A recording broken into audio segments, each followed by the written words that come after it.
I should have known something was wrong the moment I stepped inside that house. Every home has its own sounds. Floorboards creak, pipes groan, wind rattles the windows. But this one breathed, slow, steady, almost as if waiting for me to answer back. I moved in on a Tuesday night because the rent was absurdly cheap, too good for the neighborhood. The landlord rushed me through the paperwork. Address 61 Alabaster Street. A narrow two-story house with stained glass windows and a strange built-in closet in the hallway. Its door was lined inside with a thick layer of felt, like someone wanted to muffle whatever was inside. Just storage, the realtor said, avoiding eye contact. The lock's weird. Don't bother with it. He left before I could ask anything else. The first night, after hours of unpacking, I heard it. 3 knocks, firm and deliberate, around 2:17 a.m. Not from outside, from somewhere inside the house. I paused, thinking maybe pipes, maybe the fridge. But when I walked toward the hallway, the knocking repeated 3 knocks, a pause, then a hesitant 4th. My flashlight landed on the closet door. The old metal latch vibrated once, like it had been hit from the other side. I approached slowly and noticed the lock. It wasn't a keyhole at all, but a small circular metal disc etched with a strange symbol, a circle within a circle, connected by 4 thin lines. I whispered, "Hello," without meaning to. The house held its breath with me.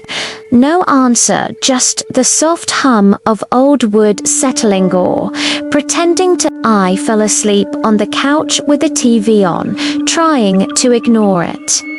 But at 3:33 a.m., the knocks returned. This time it was a pattern. Too quick, too slow, too quick, precise. Like Morse code. I walked down the hallway, barefoot, heart pounding, and pressed my ear against the closet door. The felt absorbed most of the sound, but the vibration seeped through my skin. It felt like the door was breathing against my face. I told myself it was old pipes, temperature change, anything rational. But deep down, I already knew this house wasn't normal. The neighbor introduced herself the next morning, a woman named Rosa from number 63. She warned me casually, like someone mentioning bad plumbing. Don't try to open the closet. The previous tenant did. He didn't stay long. When I asked why, she just said, because it's not a closet. It's for what stays outside. That night, at exactly 3:33, the knocks started again. I touched the metal disc and it was ice cold, like holding a coin straight from a freezer. When I whispered, "Who's there?" the knocks mimicked the rhythm of my voice. It wasn't random anymore. It was listening and learning. I called a locksmith the next day. He examined the disc for 30 seconds before packing up. "That's a guard lock," he muttered. "Opens from the inside. Or not at all. Don't mess with it." His hands were shaking when he left. That's when the knocking began moving. First from the hallway, then the kitchen, then the living room. Always 2 rooms away from where I was, like it was testing my patience. By the 4th night, it wasn't just knocking anymore, it was scratching. Short, deliberate strokes, like fingernails searching for a weak point in the wood. The neighbor from 59 gave me tea and whispered about the hour. 3:33, she said. That's when the house learns you. She called it the hour of imitation. The last tenant apparently fed it too much. I tried to fight back with logic.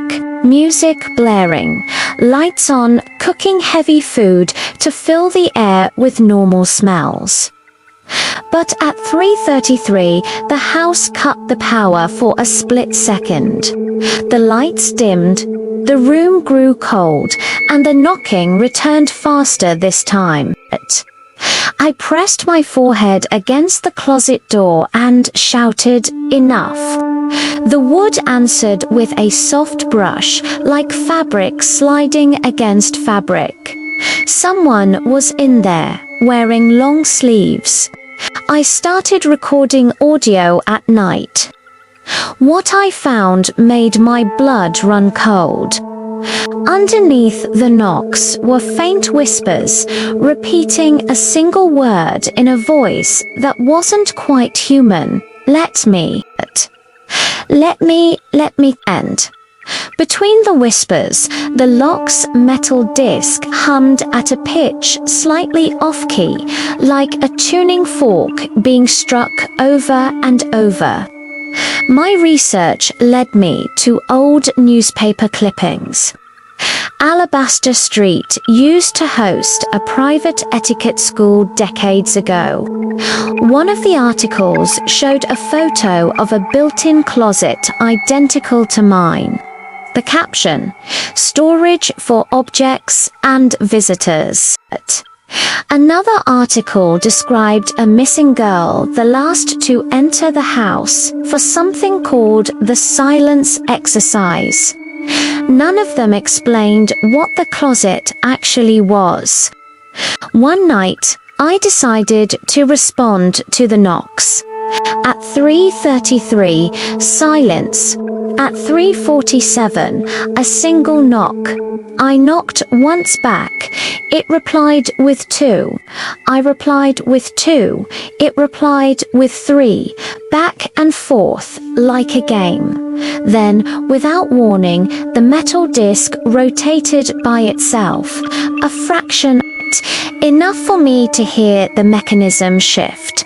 I whispered no, and the voice on the other side tried to whisper it back, mangling the vowel like a child learning to speak. From that night on, it didn't need to wait for 3:33. It started learning my footsteps, my breathing, the way I dragged my left foot when tired. It learned my name, even though I never said it out loud in the house. The knocking spelled it out in rhythm, syllable by syllable, exactly how my mother used to say it when I was a kid. It didn't just mimic anymore, it remembered. I tried bringing Rosa in as a witness. That night, nothing happened until she stood to leave. Then the metal disc vibrated so hard it snapped the tape I'd put over it. The knocking called her name perfectly. Rosa ran. She left her shoe behind. The following nights blurred together. The voice behind the door became smoother, closer to human, the knocking more confident. It started folding my clothes at night, locking doors behind me, moving things subtly to let me know it had been there. At 4 a.m. one night, someone knocked on the front door. 3 polite knocks. A split second later, the closet echoed them perfectly. The thing that used to knock from inside was now standing outside, waiting. When I called the landlord, he said something that still echoes in my head. That house was built with the guard on the wrong side. It was never meant to keep things out. It was meant to let them in. Now, every night at 3:33, I sit in silence. I don't knock back. I don't speak. But it still learns. It listens to my heartbeat, my breath, the way I shift in the dark. Last night, the lock turned fully. It didn't open, it just stopped pretending. If you ever visit 61 Alabaster Street, don't say your name inside. Don't knock back. And if someone knocks at 3:33 a.m. from the front door or the closet, don't answer, because once it learns your voice, it doesn't forget.